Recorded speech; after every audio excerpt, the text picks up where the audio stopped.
Hola chicos, bienvenidos una vez más a la clase de Ciencias Naturales. En esta semana vamos a tratar el siguiente tema. Recordemos que estamos en la semana número 8 con una nueva unidad y un nuevo tema.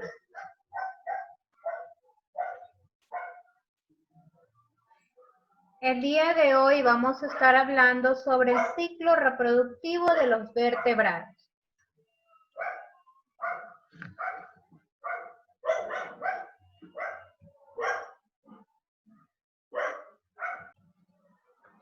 Todos los seres vivos tienen un ciclo vital. Nacen, crecen, se reproducen y mueren.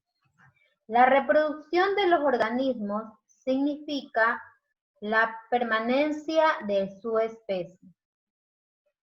Por este proceso, cada ser vivo da origen a otro que tiene sus mismas características.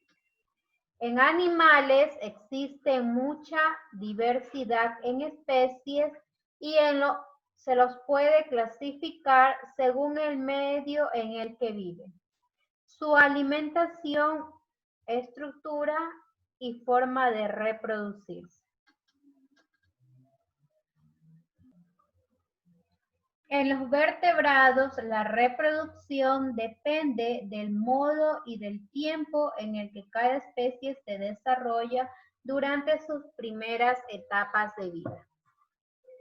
La etapa inicial de cada organismo se conoce como embrión.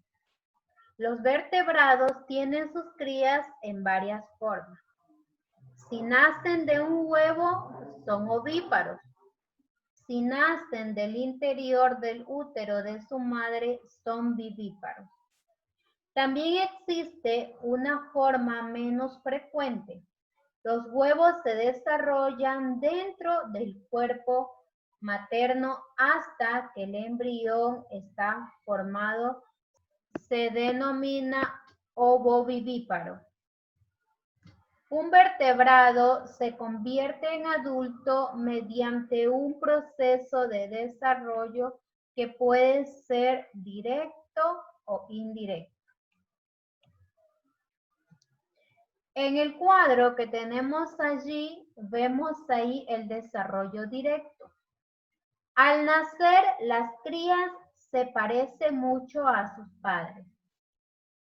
Las crías necesitan alimentarse y crecer para convertirse en adultos.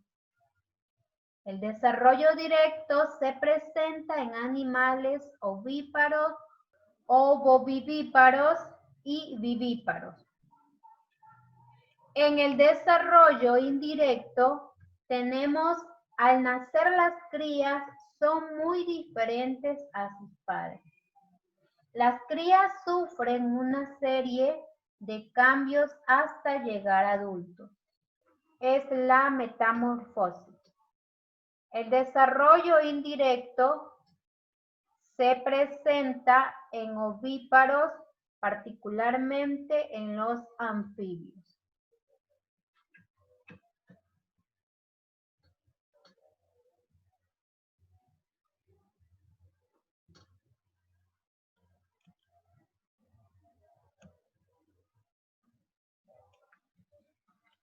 El siguiente tema que vamos a tratar es la fecundación de los animales vertebrados.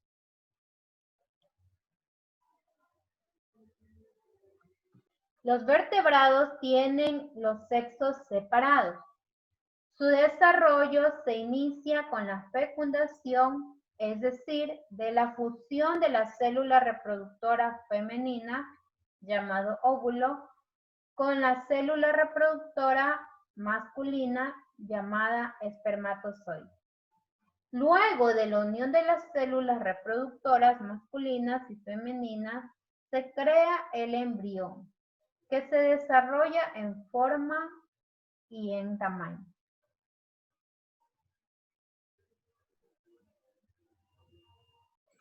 En este proceso necesita de nutrientes y de una temperatura adecuada.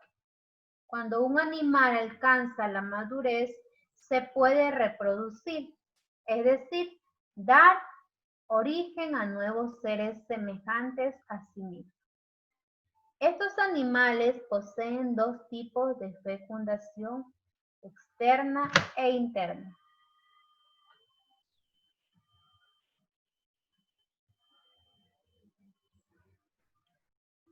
Fecundación externa, en el caso de los peces, la hembra y el macho liberan los óvulos y espermatozoides en un medio acuático.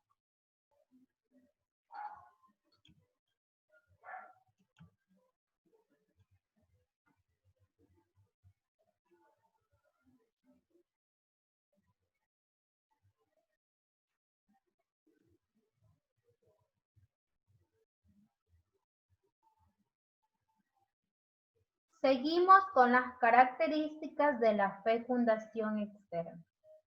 Se realiza cuando el espermatozoide del macho fertiliza los óvulos producidos por la hembra en un ambiente externo, es decir, las células masculinas se liberan en el entorno donde las hembras sueltan los óvulos para que se encuentren.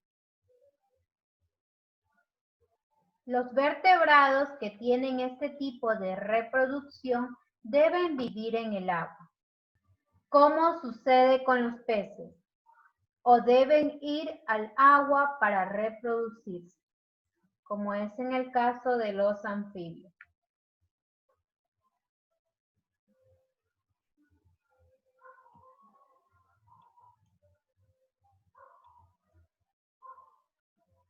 Características de la fecundación interna.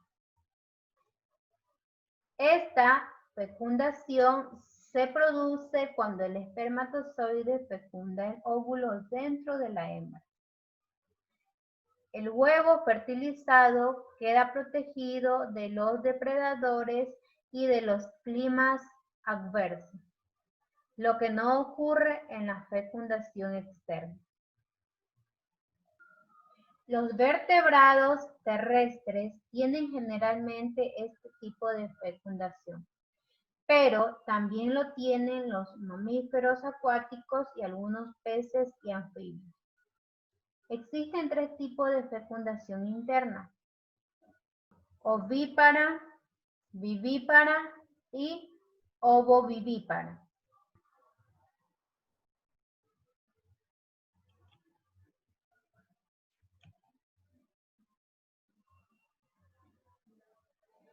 Relaciones entre reproducción de vertebrados e invertebrados.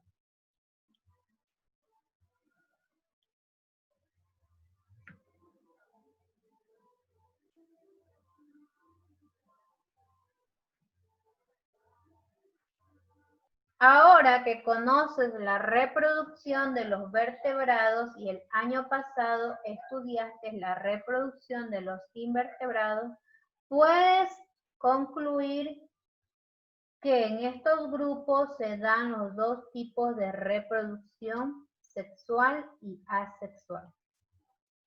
La mayoría de los animales vertebrados e invertebrados se reproducen sexualmente. Y para ello debe existir dos individuos, macho y hembra. Al producirse la fecundación, el nuevo animal se puede desarrollar dentro de un huevo o dentro del vientre de la madre. Además, en algunos grupos de invertebrados existen 4 etapas de desarrollo: huevo, larva, pupa y adulto. Esto sucede en gran parte de los artrópodos, insectos, por ejemplo, y molusgos. Por otro lado, esto no sucede en los vertebrados. Observemos en la imagen donde tenemos claramente las etapas de la reproducción sexual en invertebrados: huevo, larva, pupa y adulto.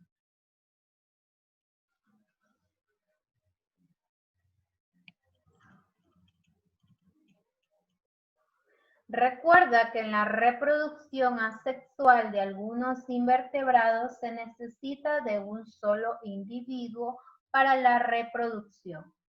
Esto sucede con algunos animales hermafroditas, como las esponjas. Algunos se multiplican por gemación o fragmentación. Por ejemplo, los gusanos planos,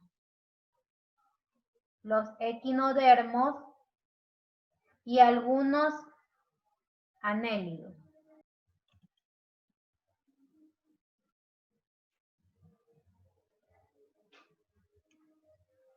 Esto ha sido el tema del día de hoy. Espero que esta semana logres realizar todas las actividades con éxito y no olvides que las tareas y actividades de la clase de Ciencias Naturales la encuentras en la plataforma Educar. Nos vemos la siguiente semana.